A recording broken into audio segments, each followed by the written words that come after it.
السلام عليكم ورحمة الله وبركاته. بسم الله الرحمن الرحيم. الحمد لله رب العالمين، وصلى الله وسلم على سيدنا محمد طه الأمين وعلى آله وصحبه الطيبين الطاهرين. اللهم لا سهل إلا ما جعلته سهلا، وأنت يا حي يا قيوم تجعل الحزن إذا شئت سهلا. اللهم علمنا ما جهلنا وذكرنا ما نسينا وانفعنا بما علمتنا وزدنا علما. La louange est à Allah, le Seigneur des mondes, et que l'honneur et l'élévation en degrés soient accordés au prophète Muhammad sallallahu alayhi wa sallam. Nous demandons à Allah qu'il nous fasse apprendre ce que nous ignorons, qu'il nous fasse nous rappeler ce que nous avons oublié et qu'il nous augmente en connaissance. Et nous lui demandons de nous préserver de l'état des gens de l'enfer, et nous demandons à Allah de nous accorder al-ikhlas, la sincérité dans tous nos actes d'adoration, afin que nous soyons récompensés. ما زلنا في شرح أحاديث الأربعين النووية للإمام النووي. Nous sommes toujours dans l'explication des hadiths qui sont dans le livre de Al-Arba'in al-Nawawiyya de l'imam al-Nawawi. ووصلنا إلى الحديث العشرين, et nous sommes arrivés au 20e hadith, حيث قال الإمام النووي رحمه الله عن أبي مسعود عقبة بن عمرو الأنصاري البدري رضي الله عنه قال: قال رسول الله صلى الله عليه وسلم: إن مما أدرك الناس من كلام النبوة الأولى إذا لم تستحي فاصنع ما شئت. رواه البخاري. Et dans ce hadith, l'imam al-Nawawi rapporte ce hadith de Al-Bukhari d'après Abu Mas'ud Uqbat ibn Amr al-Ansari al-Badri. Il a dit, cet homme, ce compagnon du prophète sallallahu alayhi wa sallam a dit que le messager d'Allah sallallahu alayhi wa sallam a dit: إذا لم تستح فاصنع ما شئت. إذا لم تستحي فاصنع ما شئت. Ce hadith, je vais le traduire par la suite, parce qu'en fait, il y a plusieurs traductions possibles en fonction de la signification de cette parole du prophète sallallahu alayhi wa sallam, qui a été expliquée par les savants de différentes manières. Et je peux donc d'ores et déjà ouvrir une parenthèse qui est celle de ne pas se baser sur la traduction littérale que l'on voit habituellement dans les différents livres de hadith qui sont traduits en français, ou même dans la pseudo-traduction du Coran qui est répandue en France, en français, ou même dans les autres langues. Parce que lorsqu'une phrase peut admettre plusieurs sens, comment va-t-elle être traduite? Il faut que ce soit la signification visée par l'auteur de cette phrase qui soit traduite. Donc ça ne va pas forcément être une traduction littérale. Si en français, tu dis à quelqu'un « il t'a posé un lapin » et tu lui demandes « traduis-moi ça en arabe », personne en arabe ne va traduire en disant « wada'a laka arnaban » il t'a posé un lapin, un vrai lapin. Personne ne va comprendre en arabe. Parce que ce que l'on va traduire, c'est la signification de la phrase. « Il t'a coupé l'herbe sous le pied », on ne va pas traduire en anglais ou en arabe par le fait de couper réellement l'herbe sous le pied. Et ainsi de suite. Il y a plein d'expressions idiomatiques dans toutes les langues qui ne peuvent pas être traduites littéralement. Que dire alors des hadiths du prophète sallallahu alayhi wa sallam qui est le plus éloquent des hommes? Forcément, dans ces phrases, il va y avoir des figures de style, il va y avoir des allégories, il va y avoir des expressions idiomatiques, des sens figurés et ainsi de suite. Tu ne peux pas traduire littéralement. Sinon, parfois, ça va donner du non-sens, ça va donner des faux sens. Forcément, tu as besoin de connaître la signification des versets, la signification des hadiths, et tu vas traduire le sens du verset ou tu vas traduire le sens du hadith. Dans certains cas, la traduction littérale, elle va être opérationnelle, ça va correspondre, et dans d'autres cas, non. Dans ce hadith, le hadith d'aujourd'hui, les savants ont donné 3 explications différentes du hadith. Donc si dès le départ je commence par traduire, je vais directement traduire un sens. Je ne peux pas traduire en donnant une phrase totalement équivalente qui peut avoir exactement toutes les mêmes significations. Donc on a besoin de connaître le sens que les savants ont donné et après on explique le sens dans la langue que l'on souhaite. Et donc, pour tous ceux qui cherchent à apprendre la science de la religion dans les livres, sur quoi ils vont tomber dans les livres en français? Ils vont tomber sur des traductions d'un traducteur. Mais est-ce qu'il a traduit vraiment ce que le prophète a voulu dire quand il traduit le hadith? Est-ce qu'il traduit véritablement le sens du verset quand il fait une pseudo-traduction du Coran? Pas forcément. Et on l'a vu, on l'a observé. Dans beaucoup de cas, ce ne sont que des traductions littérales, du mot à mot, et ça donne parfois des sens qui ne sont pas corrects. فإذن عن أبي مسعود عقبة بن عمرو الأنصاري البدري. من هذا الرجل؟ من قدامى صحابة رسول الله صلى الله عليه وسلم. Abu Mas'ud, ici, c'est pas Ibn Mas'ud, le compagnon de la Mecque, Abdullah ibn Mas'ud, qui est très connu. C'est un autre. Il est Abu Mas'ud, Uqbat ibn Amr al-Ansari. Lui, il venait de Médine, mais il fait partie des premiers à être entrés en islam également, puisqu'il a participé au pacte de Al-Aqaba. Avant l'hégire du prophète, sallallahu alayhi wa sallam, peu de temps avant que le prophète émigre à Médine, il y a quelques compagnons de Médine qui sont partis jusqu'à la Mecque pour faire un pacte d'allégeance au prophète sallallahu alayhi wa sallam. Ce pacte, ça a été les prémices de l'hégire et par la suite de l'expansion de l'islam. Et parmi les quelques compagnons qui ont assisté à Bay'atul Aqaba, il y a ce compagnon qui rapporte la parole du prophète sallallahu alayhi wa sallam que l'on va expliquer aujourd'hui. قال رسول الله صلى الله عليه وسلم إن مما أدرك الناس من كلام النبوة الأولى. On va traduire d'abord le début du hadith. Il dit, le prophète sallallahu alayhi wa sallam a dit, parmi les paroles que les gens se rapportent les uns après les autres, que les gens ont connues des prophètes précédents. Min kalam in-nubuwwatil ula, des premières paroles de la prophétie, c'est-à-dire les paroles qui ont été dites et enseignées par les prophètes avant moi. La parole que le prophète va dire maintenant, ce n'est pas le premier à l'avoir dite. C'est déjà une parole que les gens se rapportaient génération après génération des anciens prophètes. C'est donc une parole de bien qui est commune à tous les prophètes avant le prophète Muhammad sallallahu alayhi wa sallam. Inna mimma adraka an-nas, les gens ont connu cette parole-là, min kalam an-nubuwwatil ula, des paroles des anciens prophètes. Wa hadha al-kalam athbatahu Rasulullah. Cette parole que les gens se rapportent de génération en génération, le prophète l'a confirmée.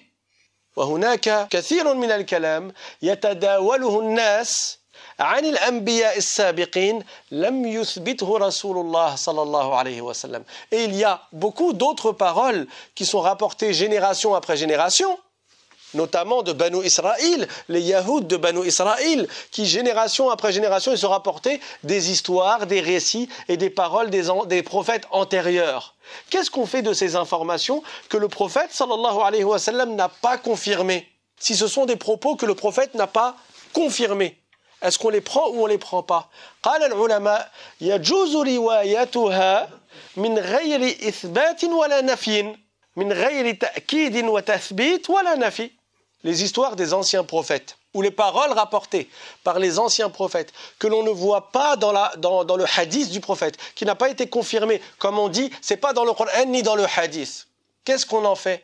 Les savants ont dit, on peut les rapporter sans les confirmer indubitablement et sans les nier non plus. S'il y a des morales, s'il y a quelque chose de bien dedans, des leçons à tirer, on peut rapporter ces histoires-là. Même si elles ont été transmises par Banu Israël, par le peuple de Banu Israël.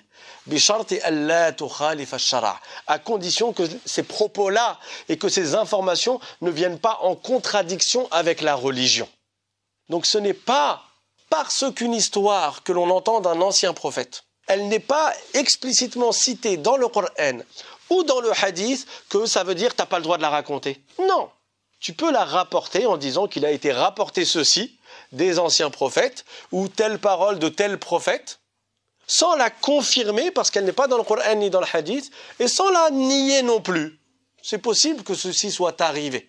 Mais pour ce qui est de cette parole-là qu'on va voir aujourd'hui, le prophète lui-même l'a confirmé et dans ce cas-là, il n'y a aucun doute sur la validité de cette parole. Quelle est-elle donc? Inna mimma adraka an-nasu min kalam an-nubuwwati al-ula idha lam tastahi fasna' ma shi'ta. إذا لم تستحي, si tu traduis littéralement, on va commencer par le mot à mot que l'on trouve dans les livres. إذا لم تستحي, si tu n'as pas honte, si tu n'éprouves pas de la pudeur ou de la honte, فاصنع ما شئت, alors fais ce que tu veux. Mais qu'est-ce que ça veut dire? Est-ce que ça veut dire que tu as le droit de faire n'importe quoi, même si c'est pas bien, à partir du moment où toi, tu n'as pas honte? Bien sûr que ça ne veut pas dire ça. Et tous les savants ont été unanimes sur le fait que le sens apparent que je viens de traduire n'est pas le sens qui est visé par le prophète sallallahu alayhi wa sallam. C'est pas possible. إن كان الإنسان لا يستحي من فعل الزنا أو من السرقة هل صار جائزا له أن يزني ويسرق؟ كلا.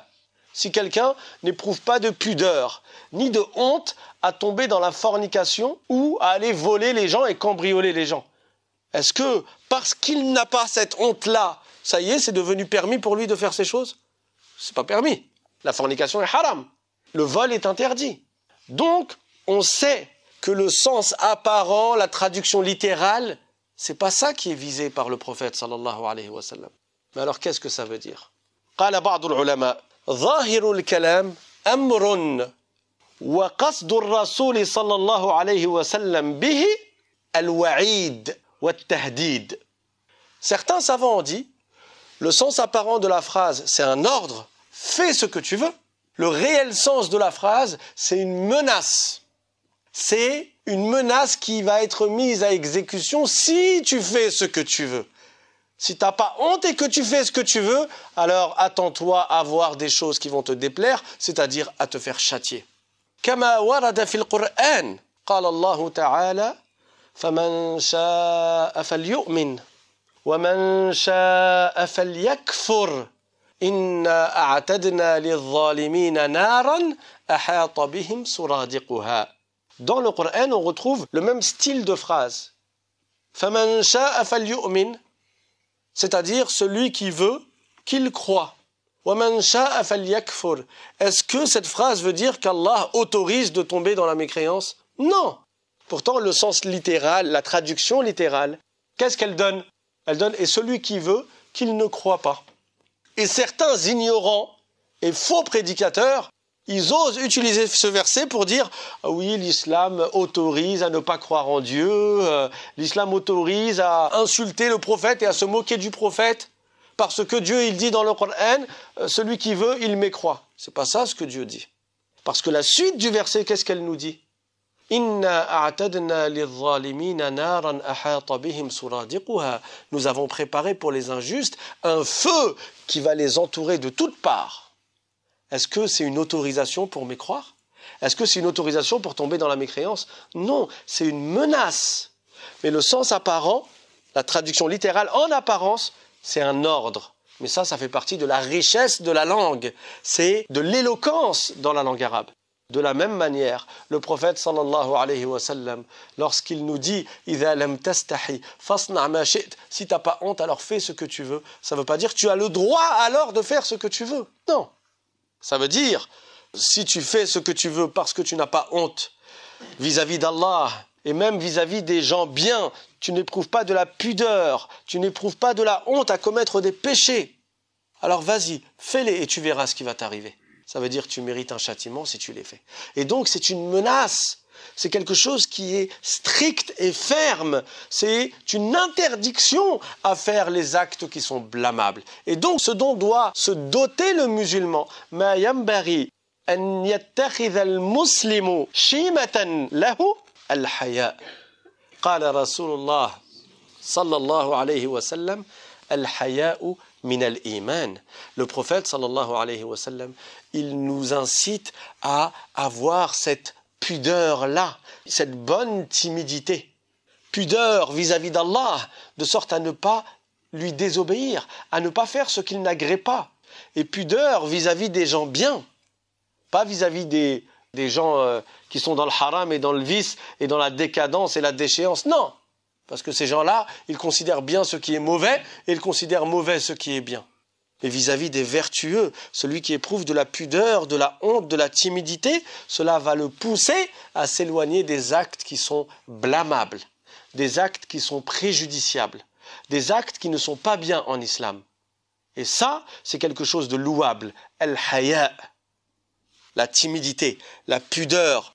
En fait, al-haya en arabe, c'est un terme qui est plus riche que les traductions rapprochées que je donne là. Quand je dis la pudeur, la timidité, la honte, en réalité, al-haya, d'une manière globale, c'est quelque chose qu'il y a dans le cœur de la personne et qui l'éloigne de l'accomplissement justement de ce qui est mauvais, de ce qui est indigne, selon les gens de bien, selon les pieux. Selon les gens qui ont de la dignité, ça c'est un acte qui est indigne. Si tu as al-haya dans ton cœur, alors tu vas t'éloigner de cet acte parce que tu ne vas pas être capable de le faire. Tu ne vas pas être à l'aise ou tranquille à faire cet acte-là. Et celui qui n'a plus ce haya, celui qui n'a plus cette pudeur, cette timidité, cette honte, alors il va accomplir cet acte sans craindre Allah Ta'ala ou sans craindre le regard des vertueux. Pour lui, il va faire cet acte de mal, il ne va rien ressentir. Pourquoi? Parce qu'il n'a pas justement al-haya. Donc l'islam nous incite à avoir al-haya, cette timidité, cette pudeur, cette honte vis-à-vis d'Allah Ta'ala qui nous éloigne d'accomplir ce qu'Allah nous interdit d'accomplir. Ce qui est blâmable en islam et qui est d'une manière générale indigne d'être accompli selon les gens de bien, selon les vertueux. هذا هو المعنى الأول الذي ذكره العلماء. Ça, c'est la première explication que les savants ont donnée. Une menace dans la phrase qui est sous-entendue malgré le sens apparent. المعنى الثاني كذلك هو أمر من حيث الظاهر ولا يقصد به الأمر.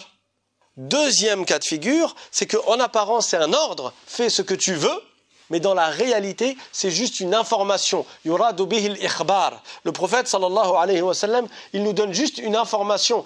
In kunta la tastahi, fasatasna'u ma turid. Lakin awaqibu fi'li as-su', awaqibu su'. Dans la deuxième signification, les savants ont donné, en apparence, ils ont dit c'est un ordre, mais dans la réalité, c'est juste une information.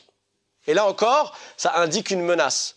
Ça veut tout simplement dire, celui qui n'a pas honte, il va faire ce qu'il veut. C'est quelque chose d'effectif. Il va faire réellement ce qu'il veut. Il n'a pas honte, il va voler, il va forniquer, il va manger le pahlel, Big Mac pahlel, il va faire le gain usuraire. Il n'a pas honte. C'est une information. Mais qu'est-ce qu'on comprend de cette information? Là encore, une menace et un blâme pour celui qui est dépourvu de ce haya. Al-haya'u min al-iman. Ça fait partie des shu'abul iman. Shu'abul iman, parmi les branches de la foi, parmi les choses qui sont dilalatun ala imanik, qui sont indicateurs de ta foi. Il y a al-haya, cette pudeur, cette honte que tu dois avoir et éprouver de sorte à ne pas faire les actes blâmables. Amma al-ma'na al-thalith, quant à la troisième signification qui a été donnée par les savants, c'est pour ça que je vous ai dit tout à l'heure, mais comment tu veux le traduire si tu n'as pas la signification des savants? Donc la troisième signification de ce hadith qui a été donné par les savants, elle est la suivante. إِذَا لَمْ تَسْتَحِ فَاصْنَعْ مَا شِئْتَ. Et là, c'est plus une menace, ça veut dire, dans le cas où tu n'as pas honte, alors fais ce que tu veux. Mais là, cette parole, elle vise le musulman qui suit le droit chemin en réalité. Si dans ce que tu comptes faire, il n'y a pas quelque chose dont tu as honte vis-à-vis d'Allah ou vis-à-vis des gens vertueux, alors vas-y, fais-le. Dans le sens que c'est un acte de bien, ça n'est pas un acte blâmable. إِذَا لَمْ تَسْتَحِي, si tu n'as pas honte, parce que cet acte n'est pas blâmable. Vous voyez la différence dans la signification? Cet acte-là, il n'est pas blâmable. Il n'y a pas de mal dans ce que tu fais. فَاصْنَعْ مَا شِئْتَ, vas-y, fais-le. مَعْنَاهُ لَا تَعْبَأْ بِكَلَامِ النَّاسِ. Ne prête pas attention à ce que vont dire les gens. C'est bien ce que tu fais, ne calcule pas les gens. Il n'y a pas de mal, alors fais-le. Amarak Allah Ta'ala bi khamsi salawat. Allah t'a ordonné de faire 5 prières. Ne te dis pas, ah mais si je veux faire ma prière maintenant, les collègues ils vont me voir, les camarades de classe ils vont savoir que je fais la prière, qu'est-ce qui va m'arriver, oh là là ils vont parler sur moi. Toi, si ce que tu fais là c'est bien, la ta'ba bi kalamin nas. Ne prête pas attention à ce que les gens diront. Ils en ont tellement dit et ce n'est pas fini. Tu prêtes pas attention, tu fais cet acte-là. Combien de femmes, elles souhaitent mettre le foulard, elles souhaitent se voiler, elles veulent, elles ont envie. Il y a juste un pas à faire, elles ont la conviction, elles savent qu'il faut le faire et elles veulent le faire. Qu'est-ce qui les en empêche? Le regard des gens. Qu'est-ce que les gens vont dire? Les voisins, ils m'ont jamais vu comme ça. Au travail, on m'a jamais vu comme ça. Quand je vais à la boulangerie, quand je vais faire les courses, l'entourage, ils m'ont jamais... Qu'est-ce qu'ils vont dire ma famille? إِذَا لَمْ تَسْتَحِي فَاصْنَعْ مَا شِئْتَ. Si ce que tu comptes faire là, ça n'est pas quelque chose dont tu dois avoir honte vis-à-vis d'Allah. Ça n'est pas un acte blâmable. Les gens vertueux, ils ne te critiqueraient pas, ils ne te blâmeraient pas pour cet acte-là. Alors fonce, fais-le et ne prête pas attention à ce que les gens vont dire. كذلك ما هي أحسن ردة فعل إن ظلمت أن تحسن إلى من أساء إليك. Autre exemple, si tu subis une injustice, quelqu'un t'a insulté par exemple, ou quelqu'un s'est moqué de toi, c'est quoi la meilleure réaction? En islam, je parle. Je parle pas dans le référentiel des quartiers ou le référentiel de l'école ou des collègues du travail. En islam, qu'est-ce qu'il convient que tu fasses si tu subis une injustice? Que tu répondes au mal par le bien. C'est ça l'islam. Et on l'a vu dans plein de cours. Et c'est comme ça qu'était le prophète sallallahu alayhi wa sallam. Il répondait au mal par le bien. Il répondait à la mauvaise action par la bonne action. Si quelqu'un maintenant, il vient et te dit « Oh là là, t'es une fille ou quoi? T'es une femmelette, t'as pas répondu, regarde ce qu'il t'a dit, toi tu dis rien, où est ton honneur ?» Tu prêtes pas attention à ce que les gens vont dire si ce que toi tu accomplis, c'est quelque chose dont tu n'as pas honte vis-à-vis d'Allah. Allah Ta'ala t'incite à ne pas répondre au mal par le mal. Qu'est-ce que tu fais? Tu réponds pas au mal par le mal. Les gens vont parler. Qu'est-ce que tu en as à faire de ce que les gens vont dire à partir du moment où tu sais que ce que tu fais là, tu n'as pas de honte à avoir vis-à-vis d'Allah là-dessus. Que c'est le comportement des vertueux. La ta'ba bi kalamin nas. Ne prête pas attention à ce que les gens vont dire. L'imam Ahmad al-Rifa'i, radiyallahu anhu, qu'est-ce qu'il disait? Il disait « Multafitun la yasil ». Celui qui prête attention à ce que les gens disent, qui prête attention à cette dunya, qui regarde derrière lui, et qu'est-ce qu'ils vont dire les gens, comment ils vont réagir par rapport à mes actes, celui-là, il n'atteindra pas les hauts degrés. Il n'atteindra pas son objectif, parce qu'il est freiné par le regard des gens. إِذَا لَمْ تَسْتَحِي. À partir du moment où il n'y a pas de honte à avoir dans ce que tu veux faire, فَاصْنَعْ مَا شِئْتَ. Alors fais-le et fais ce que tu veux, tu es sur la bonne voie. Ne t'arrête pas à cause du regard des gens, ne t'arrête pas à cause de ce que les gens vont dire ou à cause de la réaction des gens. Comment ils vont agir avec toi, ils vont s'éloigner de toi, ils ne vont plus te parler. S'ils ne te parlent plus parce que tu fais quelque chose de bien, c'est qu'ils n'étaient pas une bonne compagnie. Et le prophète sallallahu alayhi wa sallam nous incite à avoir une bonne compagnie. Il a dit alayhi salatu wassalam Al-mar'u ala dini khalilih falyanzur ahadukum man yukhalil. La personne elle a le comportement de celui qu'elle fréquente, alors faites attention à qui vous fréquentez. Donc fréquentez les bonnes personnes qui ont un bon comportement et comme ça vous allez vous élever. Donc si toi tu veux faire le bien, l'homme il se met à faire la prière, ou la femme, ou l'homme il se met à arrêter de faire du haram et des gens s'éloignent de lui à cause de ça. Alhamdulillah, c'est un bien pour lui. Si à cause de ça, ces gens-là s'éloignent de lui, c'est que ces gens n'étaient pas une bonne compagnie. Une femme, parce qu'elle se met à porter le voile, parce qu'avant, elle ne couvrait pas sa zone de pudeur comme il convenait. Et maintenant, elle le fait. Alors, elle perd dans son entourage des gens. C'est que ces gens-là n'étaient pas un bon entourage. Ces gens-là n'étaient pas une bonne compagnie. Si, pour son obéissance à Allah, il la rejette, tant mieux pour elle si elle est rejetée par ces gens-là. Elle n'a pas besoin de ce genre de compagnie. Et qu'au contraire, elle se trouve une meilleure compagnie. Walakin, comme d'habitude, il y a un mais dans toute cette histoire.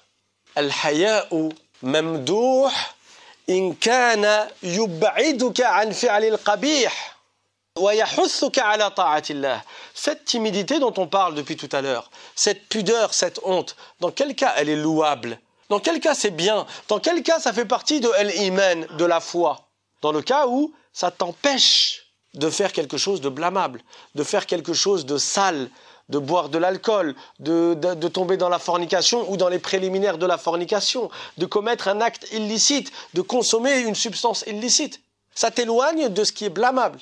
Mais la timidité qu'on appelle le khajal, cette timidité qui t'empêche de faire le bien, celle-là, elle n'est pas louable. Celui qui a une hashma, une honte ou une timidité qui fait que ça l'empêche d'ordonner le bien et d'interdire le mal, là, c'est pas correct. Ça l'empêche d'apprendre la religion, là, c'est pas correct. Parce que Yahshem Zama, il a honte, il n'ose pas aller poser sa question. Il a besoin d'une fatwa, il a besoin de connaître un jugement religieux pour savoir ce qui est halal et ce qui est haram, pour l'appliquer dans sa vie. Il n'ose pas aller demander parce que Yahshem, parce qu'il a honte. Cette honte-là, elle n'est pas louable, c'est pas quelque chose de bien. Ou bien il voit un acte répréhensible. Yara amran munkaran wa huwa qadirun ala al-amri bil ma'ruf wa an-nahy 'anil munkar wa la yaf'al. هذا واقع في الحرام. لأن الأمر بالمعروف والنهي عن المنكر فرض كفائي. إن تعين عليه وجب عليه. Quelqu'un qui voit un acte répréhensible, il est dans la capacité de l'empêcher. Il n'y a personne autour de lui qui empêche cet acte-là. C'est quelque chose de haram. C'est un devoir d'ordre communautaire d'ordonner le bien et d'interdire le mal. Il faut qu'il y ait des gens qui empêchent un acte blâmable, une injustice qui est accomplie, qui est commise, il faut l'en empêcher. S'il y a quelqu'un pour l'empêcher, c'est bon. S'il n'y a personne autre que toi, et toi tu as la capacité d'empêcher cette injustice, ce haram, cet acte blâmable, alors ça devient un devoir d'ordre personnel sur toi, parce qu'il n'y a personne d'autre. Il faut qu'il y ait quelqu'un pour le faire. Tout le monde est concerné. Mais s'il n'y a personne d'autre que toi, alors tu dois le faire. Et si la personne elle dit non mais moi je suis hashman, non mais moi j'ai honte, non mais moi j'ose pas, non mais je suis timide. Dans ce cas-là, c'est blâmable. C'est pas une bonne timidité, c'est pas une bonne pudeur, c'est pas une bonne honte. Là, c'est blâmable. Mujahid, radiyallahu anhu, تلميذ ابن عباس التابعي الجليل قال لا يتعلم العلم مستح ولا متكبر. Mujahid, l'élève de Ibn Abbas, c'est un grand savant parmi les tabi'in. Il a dit, 2 personnes n'apprennent pas la science. Il y a 2 personnes qui sont privées de la science. Ils ne peuvent pas apprendre. Ce sont qui? Al-mustahi ou al-mutakabbir. Celui qui n'ose pas, parce qu'il a honte, yahsham, et celui qui est orgueilleux, et donc il considère qu'il n'a pas à demander, parce qu'il se considère au-dessus des autres, supérieur aux autres, plus savant que les autres, et donc il n'a pas cette humilité qui lui permet de faire le pas pour apprendre la science de la religion. Ces 2 personnes-là, elles s'auto-privent d'apprendre la religion. Et la science de la religion, c'est la vie de l'islam. Tu as besoin de la science de la religion pour appliquer ta religion. Pour appliquer l'islam, tu as besoin d'apprendre. Mais si tu fais le timide, alors c'est une mauvaise timidité. Et si tu es orgueilleux, alors tu vas à ta perte et tu n'apprendras pas la religion. Aïcha, radiyallahu anha, قالت نعم النساء نساء الأنصار لم يمنعهن الحياء أن يتفقهن في الدين. Aïcha, l'épouse du prophète sallallahu alayhi wa sallam, elle a dit quelles sont bien les femmes des Ansar. Les Ansar, ce sont les partisans du prophète, les compagnons de Médine. On les appelle les Ansar parce qu'ils ont soutenu la religion de l'islam, ils ont soutenu le prophète quand les gens de la Mecque, pour la plupart, c'était des associateurs. Ils se sont attaqués au prophète. Qui a ouvert les bras au prophète, sallallahu alayhi wa sallam? Qui a accueilli le prophète? Qui l'a soutenu? Qui l'a protégé? Qui l'a défendu? Ce sont les Ansar qui ont aidé le prophète et les Muhajiroun. Ils ont aidé le prophète et les quelques musulmans mécois qui ont émigré avec le prophète de la Mecque à Médine. Donc qui a accueilli le prophète et ses compagnons? Ce sont les Médinois. C'est pour ça qu'on les appelle les Ansar, les partisans, ceux qui ont soutenu la religion de l'islam et qui ont soutenu le prophète. Les femmes des Ansar, Aïcha, elle fait leur éloge. Pourquoi? Elle a dit, quelles sont bien ces femmes-là?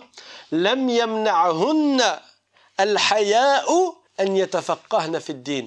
La timidité et la pudeur extrême qu'elles avaient ne les a pas empêchés de faire le pas pour apprendre la science de la religion. Ça veut dire qu'elles font la part des choses.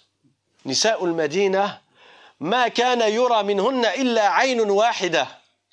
Wa hadha kana yura fi biladina منذ عهد ليس ببعيد. Les femmes des Ansar, tellement elles avaient de la pudeur que quand elles sortaient dehors, elles se couvraient de sorte à ce qu'on ne voit d'elles qu'un seul œil. C'était même pas les 2 yeux. Elle couvrait de sorte qu'il n'y a qu'un seul œil qui est visible. Et ça, on le voyait dans les pays du Maghreb. Il n'y a pas si longtemps que ça.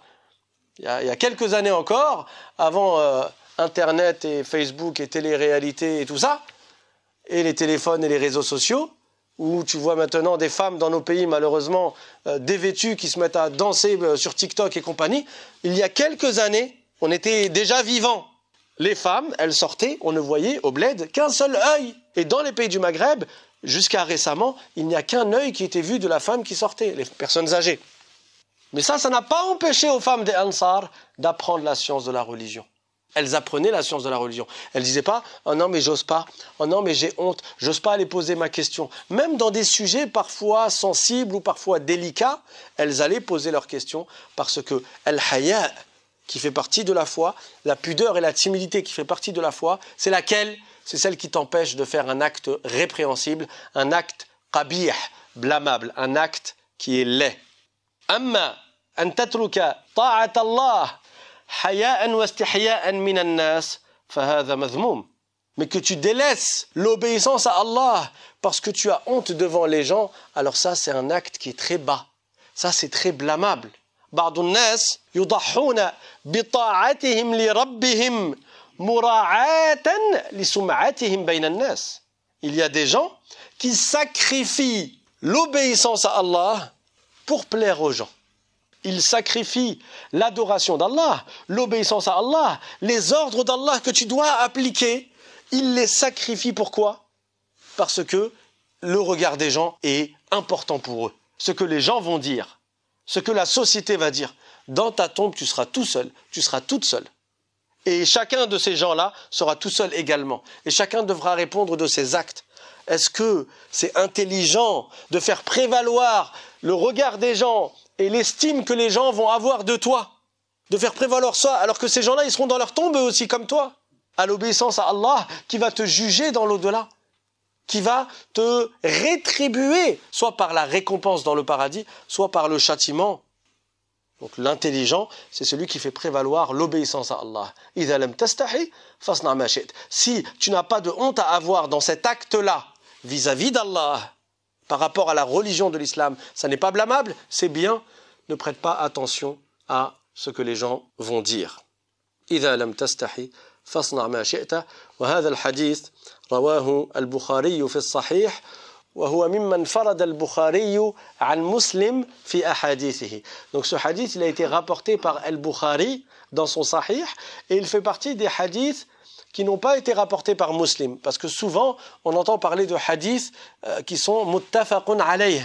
Quand on dit muttafaqun alayh, ça veut dire qu'ils ont été rapportés par Al-Bukhari et Muslim.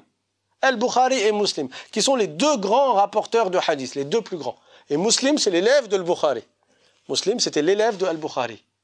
Mais ce hadith fait partie des hadiths qui sont dans le Sahih de Al-Bukhari, mais qui ne sont pas dans le Sahih de Muslim. On demande à Allah subhanahu wa ta'ala de nous accorder son obéissance, de nous accorder ce haya, cette pudeur qui est louable, cette honte et cette timidité qui est bénéfique pour nous et que l'on ne prête pas attention à ce que les gens vont dire. Rappelez-vous cette règle, irda'u nasi jami'an ghayatun la tudrak. Irda'u nasi kullihim ghayatun la tudrak. Le fait de satisfaire tout le monde, c'est un objectif qui est inatteignable. Que tout le monde soit satisfait de toi, c'est impossible. Il y aura toujours des gens qui vont te critiquer.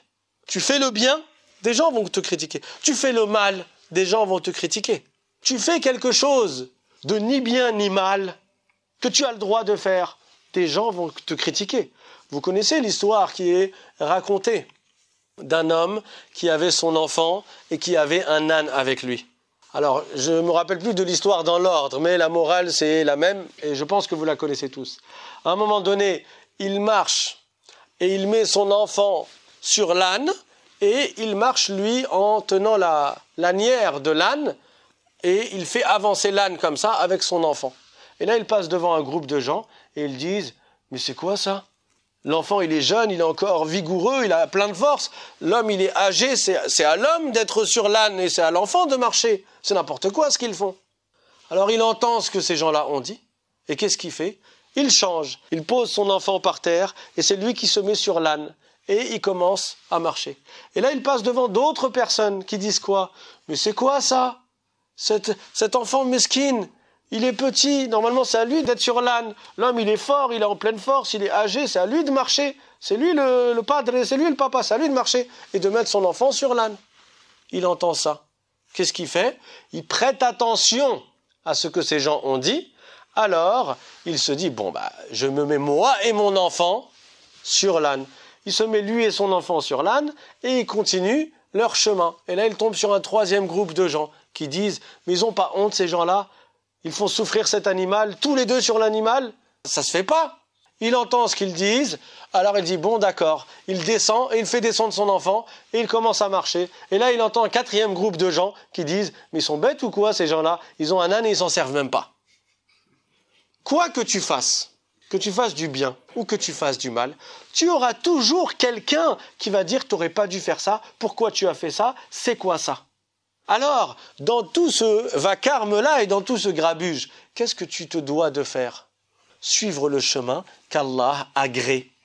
Si ce que tu fais, c'est agréé par Allah, tu le fais et tu ne prêtes pas attention à ce que les gens vont dire.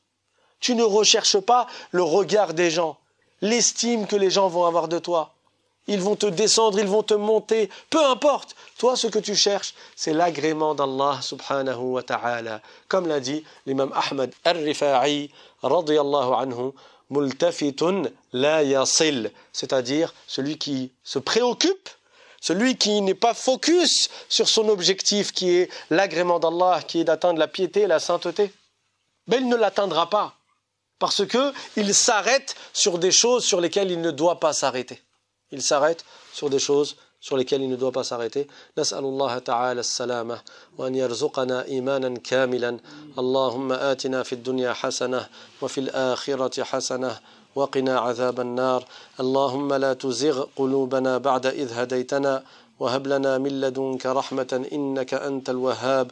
اللهم أحينا مساكين وأمتنا مساكين واحشرنا في زمرة المساكين. اللهم قسم لنا من خشيتك ما تحول به بيننا وبين معاصيك ومن طاعتك ما تبلغنا به جنتك ومن اليقين ما تهون به علينا مصائب الدنيا. اللهم ارزقنا الحياء الممدوح المحمود يا رب العالمين. اللهم إنك عفو تحب العفو فاعف عنا. اللهم أرنا الحق حقا وارزقنا اتباعه وأرنا الباطل باطلا وارزقنا اجتنابه. اللهم تب علينا وسامحنا واعف عنا. اللهم قنا عذاب القبر وقنا عذاب النار. اللهم قنا فتنة المحيا والممات وقنا فتنة المسيح الدجال. وآخر دعوانا أن الحمد لله رب العالمين وصل اللهم على سيدنا محمد وعلى آله وصحبه وسلم. سبحان ربك رب العزة عما يصفون وسلام على المرسلين والحمد لله رب العالمين وبارك الله فيكم.